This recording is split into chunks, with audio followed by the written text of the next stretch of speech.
Magandang araw po mga kabayan. Ah, Gaya po ng naipangako ko, ito na po ang magsisilbing part 4 ng ating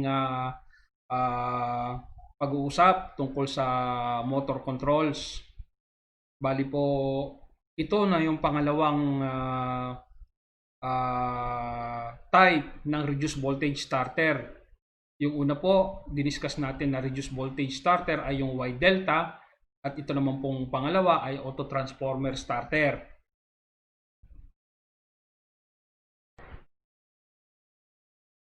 Ito po ang mga kakailanganin o basic na kakailanganin ah, para po sa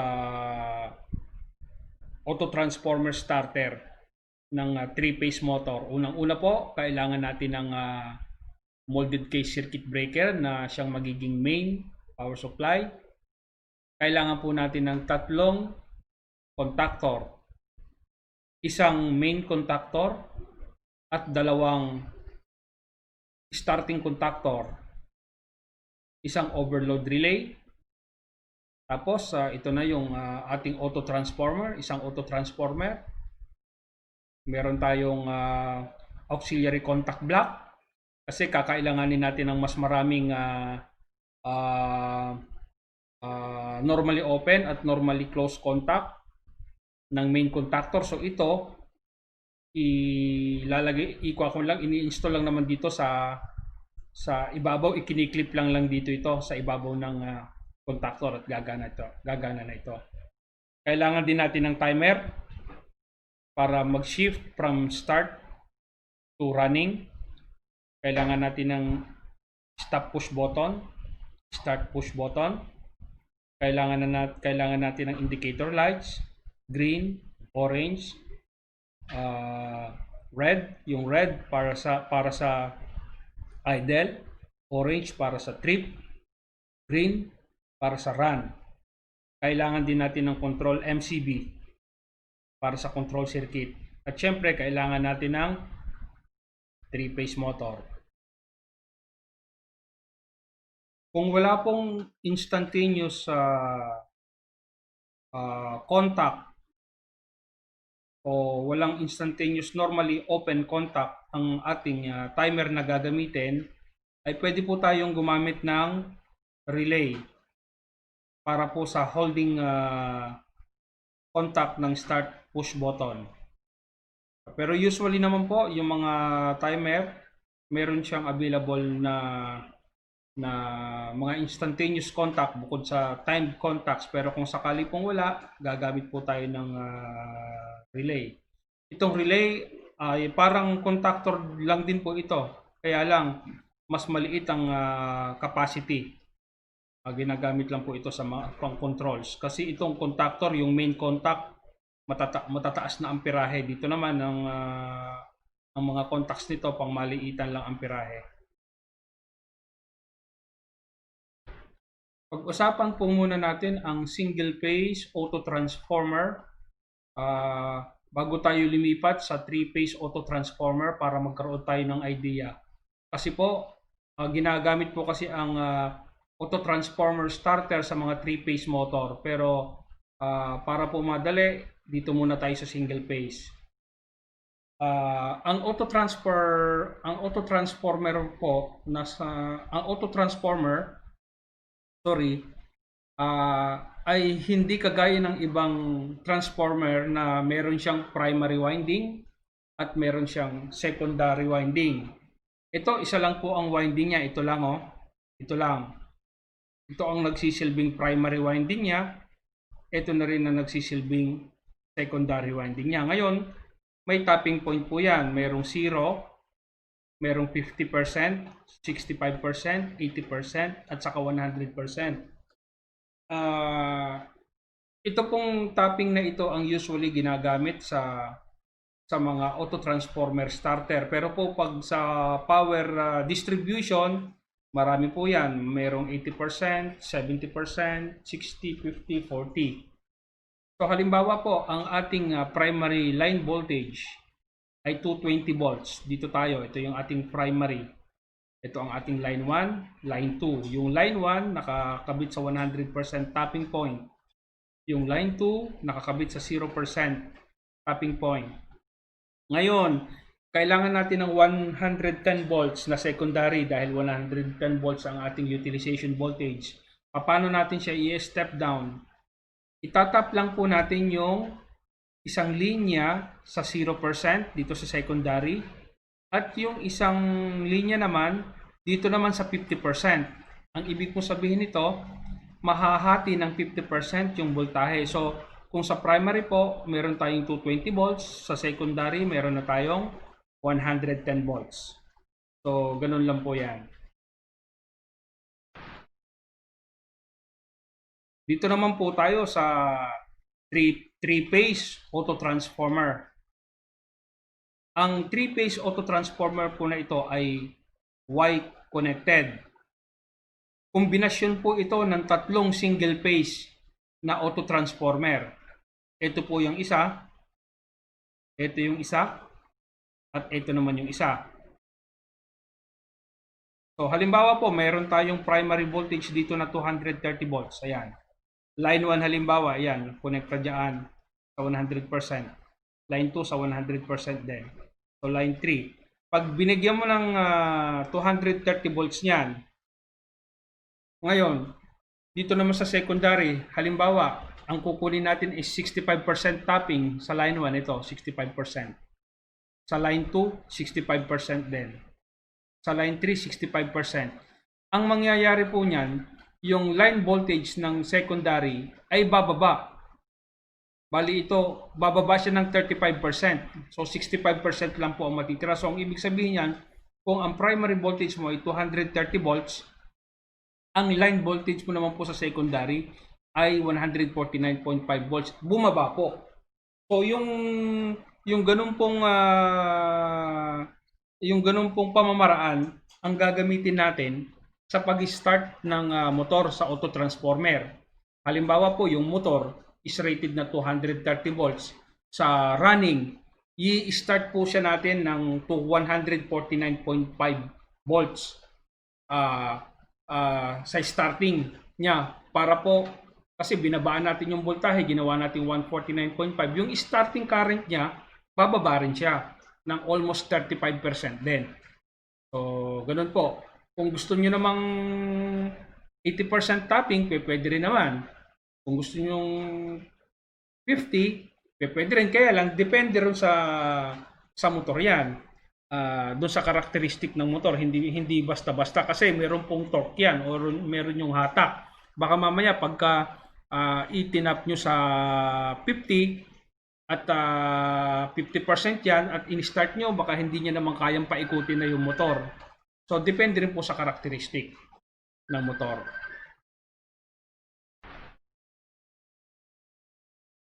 Ito na po ang mangyayari sa power wiring niya. Power wiring. Bali po, gagamit tayo ng 65% tap dito sa autotransformer. Ito pong autotransformer na gagamitin natin ay 3-phase pero magkakahiwalay po yung winding. Yung 0, 65% at 100% ng isang winding ay nakahiwalay dun sa iba. Kung mapapansin nyo po, ito, isang grupo ito, pangalawang grupo ito ng winding, pangatlong grupo. Dito naman po, kung titignan natin yung autotransformer, ganoon din po, isa ito, pangalawa, pangatlo. So, wiring na po natin. Unahin po natin itong para sa main power supply, itong main molded case circuit breaker. Siyempre po, kailangan ng power supply yan na red, yellow, blue na wire. Ayan na po. Okay, tapos yung sa load side naman ng molded case circuit breaker, red, yellow, blue, uli para sa main contactor. Ito po, kung mapapansin nyo itong nasa ibabaw ng main contactor, dinagdagan ko po ng auxiliary contact block para dumami ang ating normally open at saka normally closed contact. Yung iba po tinatawag itong dry contacts o auxiliary contacts para po dumami. Ito pong nilagay ko, may dalawang additional na normally closed saka normally open. Tapos sa load side naman ng contactor, main contactor, overload relay. overload relay papuntang terminal ng motor, U1, B1, saka W1. So ito po yung path ng current during running, pag tumatakbo na po yung motor. Ngayon po, kapag starting naman, by the way po, kapag pagka-running, itong main contactor naka-engage, itong contactor 2 at saka contactor 3 na starting contactor naka-disengage. Pero po, during starting period, itong contactor 2 and contactor 3 na starting contactor naman ang naka-engage, ito naman ang naka-disengage. So, ang path po ng kuryente, manggagaling rito, papunta dyan. Kung mapapansin nyo po, itong isang starting contactor, itong C2, papuntang 100%. Tapos itong C3 naman, papuntang 0%. Kasi yung 0%, kailangang mag-connect yun para magkaroon ng Y connection. Ito po, naka-short dito sa line side, ito, itong tatlong 0. Tapos po yung 65%, yun naman po ang papunta rito. Yan papuntang motor na po. I-reduce po ng 65% yung voltage na ipapasok dun sa motor. So, para po bumaba rin yung starting current.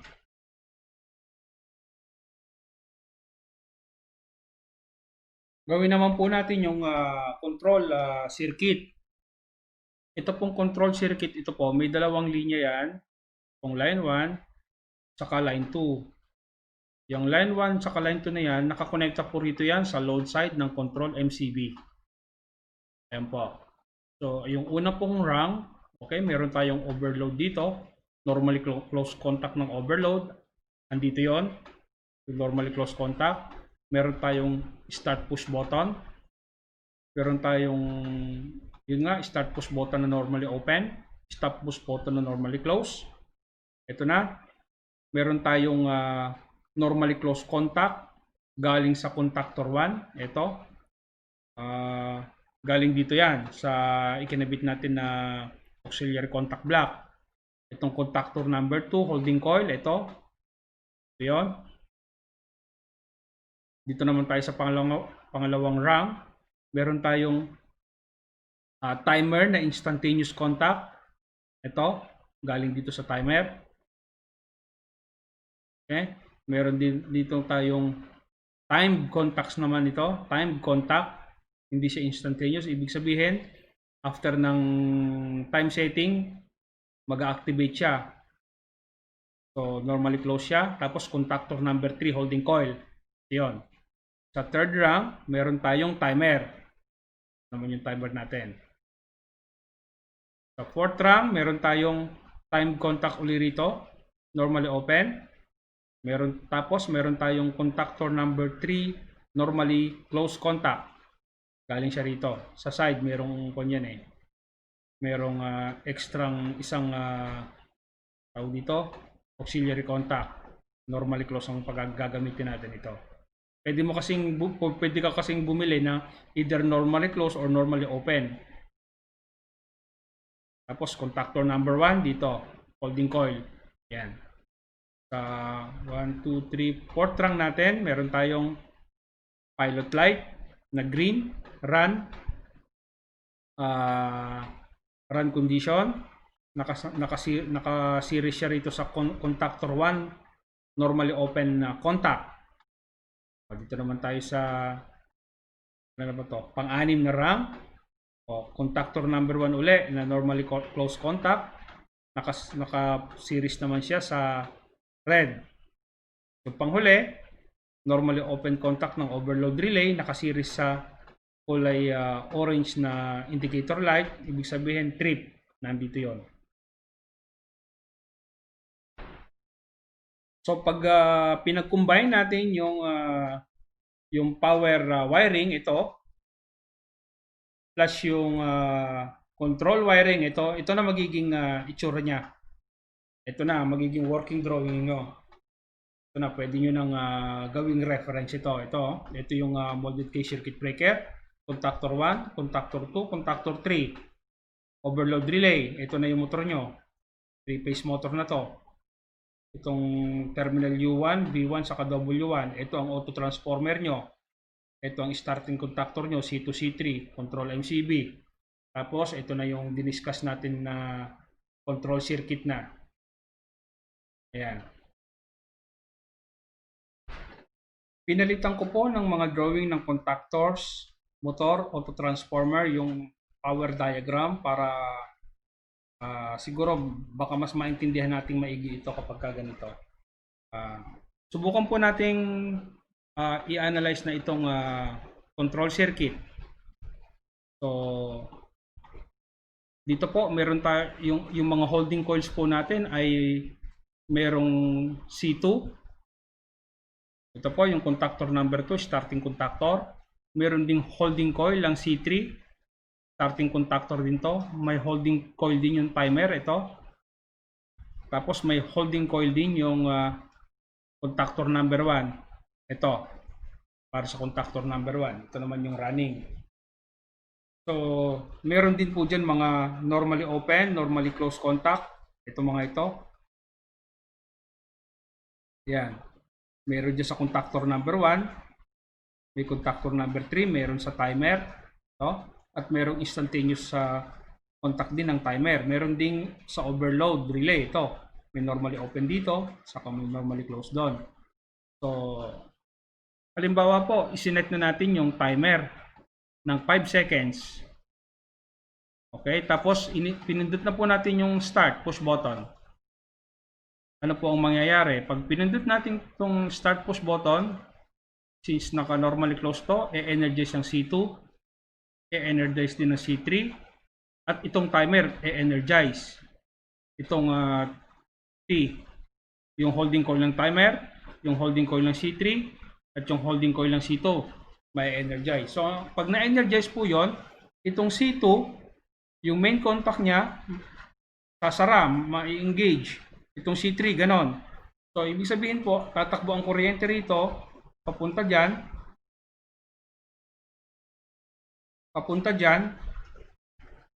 rito sa motor, bibigyan niya ng 65% voltage yung motor. So, yan na po yung starting period natin na kung saan may 65% na voltahe ang ibibigay sa motor. So, mababa po, mababa rin ang amperahe niyan.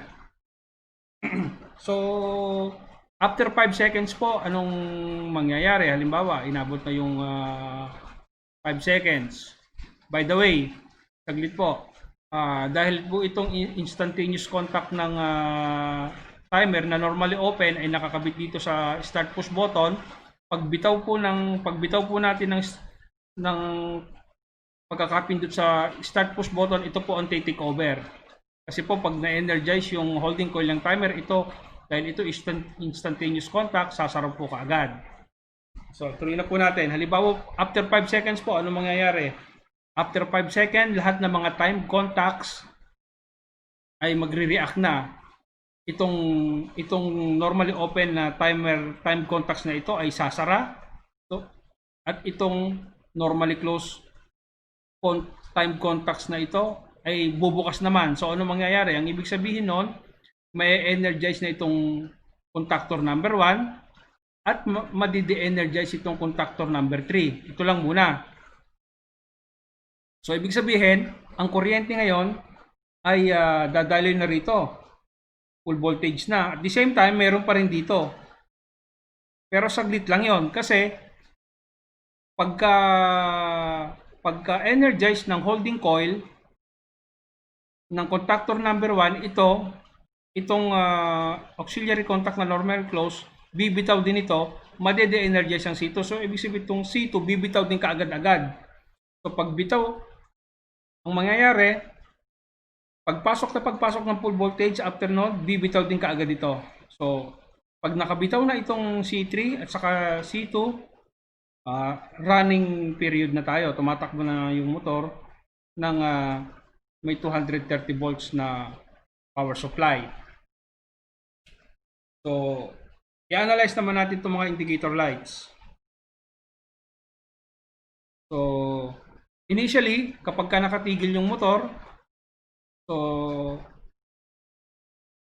itong pulang ilaw na to, nakailaw ka agad dito. Kasi yung normally closed contact, auxiliary contact ng contactor number 1 ay naka-close. So ibig sabihin, ito may power. So ibig sabihin, pag nakailaw yan, naka-idle yung motor, ibig sabihin nakatigil yung motor. Kapag tumakbo naman yung motor, running na siya, syempre itong contactor number 1 ma-engage, so bibitaw ito, mamamatay yung pula, mai-engage naman nitong contactor 1 normally open contact na to, magiging close, iilaw naman yung green, ibig sabihin tumatakbo na yung motor, running na. So ganun lang. Ngayon, halimbawa nagkaroon naman ng overload, ano mangyayari? Halimbawa nakasense ng overload, itong overload relay natin. Itong overload na to na normally close contact na to, bibitaw.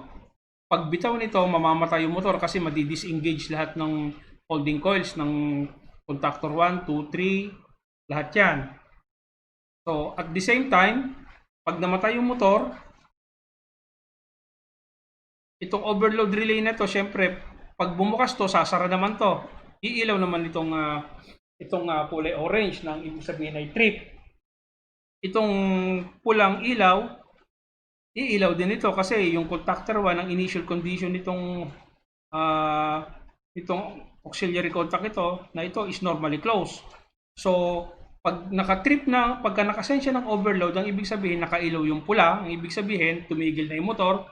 At the same time, umilaw rin yung orange, ibig sabihin may problema yung motor. So, dapat i-repair. Ngayon po, magsubok naman tayo ng simulation software. Tignan po natin kung paano gumagana dun sa simulation software. Dito na po tayo sa ating simulation software. So, dito po sa simulation software, meron po tayong apat na components. Isang output, yung po yung nire-represent ng mga letter Q. Q1, Q2, Q3, Q4, Q5, Q6. Ito po, Q6, Q5, Q4, Q1, Q2, Q3. Yung Q6 po, output para sa trip light. Yung Q5 para sa run light. Sorry, yung Q6 para sa trip light. Yung Q5 para sa idle light. Yung Q4 para sa run light. Yung Q1 para sa contactor number 1, run contactor. Yung M1, yun po ang tawag rito kasi yung timer po natin, wala pong instantaneous contact. So, nag-assign po ako ng isang relay. Ito po yung M1. Isang relay po, nagdagdag tayo. Tapos yung TT1 naman po, ito naman po yung timer. Tapos itong Q3, itong contactor number 3. Holding coil niya, ito yung start contactor. Yung Q2, yan yung start contactor din. So, andito po yan. Ibig sabihin po, pag umilaw itong Q1, ibig sabihin, running na. Itong Q2 at saka Q3, ito yung starting. Itong Q4, ito, indicator lights para sa run. Itong Q5, indicator light sa idle. Itong Q6, indicator light para sa trip. Andyan naman na po yung mga normally open, normally closed contact dyan. So, subukan na po natin pagganahin. By the way po pala, para mahaba-haba, isinet ko yung timer ng 20 seconds. So, halimbawa po, in-on ko na yung circuit breaker. Ayan na. Kung makikita nyo po, ito pong blue linya na to, naka-energize na kaagad ito. Ito na po, naka-energize na, run. Ito, ibig sabihin, naka-idle siya, idle light. Ito, Q number 5, naka-open, Naka-ilaw siya rito. Ito, kung makikita nyo, ito, Q5, naka-open. Ay, naka-energize. So, ngayon, pindutin natin yung start. Yung start is ito, I2. Itong I2. Okay, pindutin ko to. Ito yung I2. Pindutin ko, Tignan natin kung ano mangyayari. Ayun, pinindot ko. Ang nangyari, tignan nyo itong Q2 at saka Q3 na umilaw din. Ito yung starting contactor. Tignan natin after 20 seconds anong mangyayari. Ito Q2, Q3, naka-blue rin siya. After 20 seconds.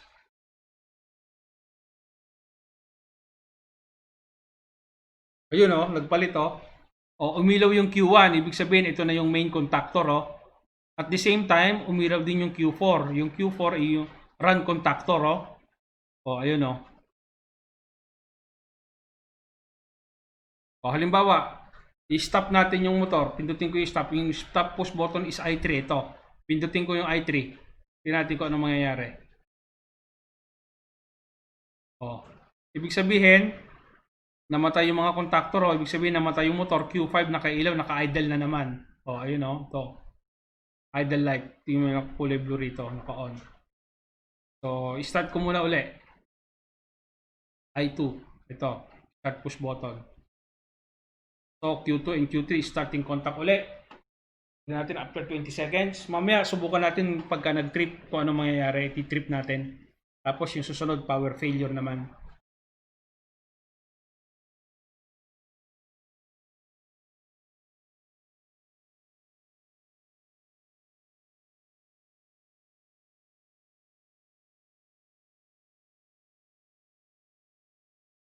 Magkakaroon po tayo ng session dito sa simulation software later on. Ayun na po Q1 after 20 seconds umilaw na. So ibig sabihin yung main contactor na-engage na siya. So running na siya yung motor, namatay na yung starting contactor, yung Q2 saka Q3. Yung Q4 umilaw na rin, itong Q4 naka-blue rito.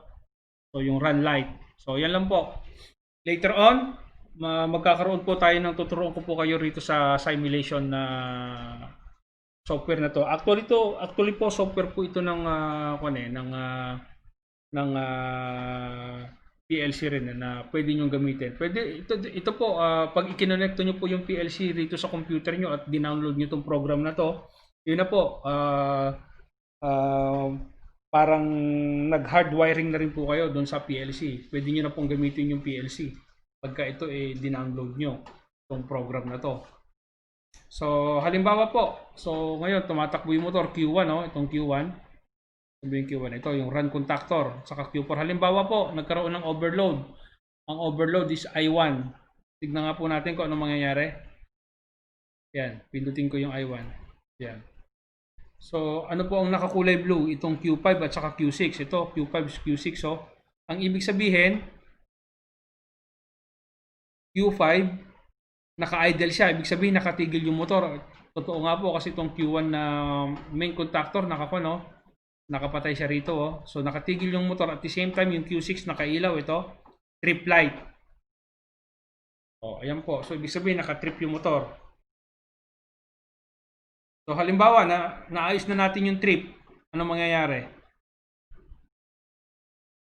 Ayan idle na naman siya. Idle lang, nawala yung trip dito idle. So nakatigil yung motor, nakailaw yung Q5, yun yung idle light So halimbawa nag-brown out naman. Tignan natin, i-start muna natin yung motor Pindutin ko ulit itong start push button I2 ito.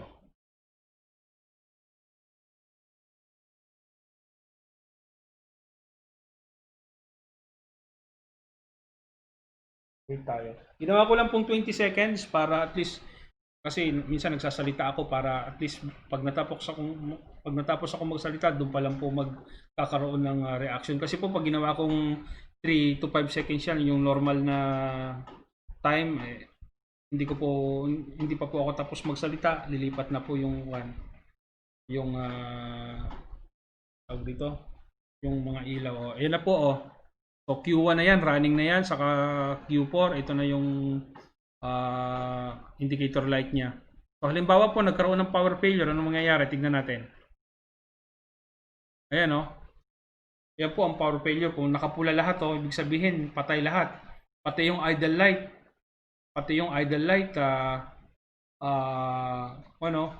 Naka-off. Ibig sabihin wala talaga indication. Halimbawa, nagkaroon uli ng kuryente.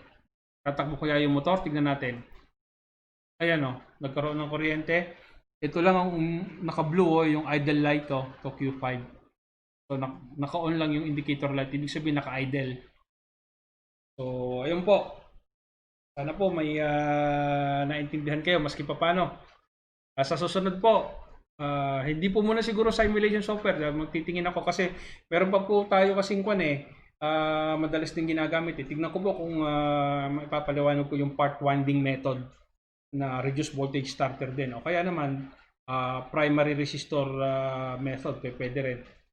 Tignan po natin, or pwede rin lumipat na tayo sa automation, yung mga automatic controls naman. Pwede rin yun. So, sana po nagustuhan nyo itong video ko. At kung nagustuhan nyo naman po, sana mag-subscribe kayo at i-like nyo naman itong video. Kung hindi naman nyo po naintindihan, pwede po kayong mag-iwan ng comment dyan sa ibaba. Magtanong po kayo dyan at sasagutin ko po naman. So, yun lang po at maraming salamat.